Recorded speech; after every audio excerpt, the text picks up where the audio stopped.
Всем привет! Второй бумер все еще строим.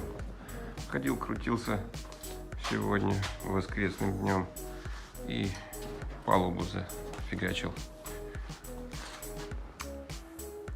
заднюю.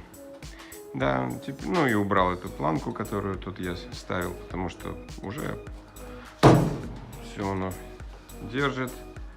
Парочку ребрышков, еще эту бубышку зачудил, ну, чтобы вдруг посадку еще захочет сделать меньше, то чтобы мост имел куда идти.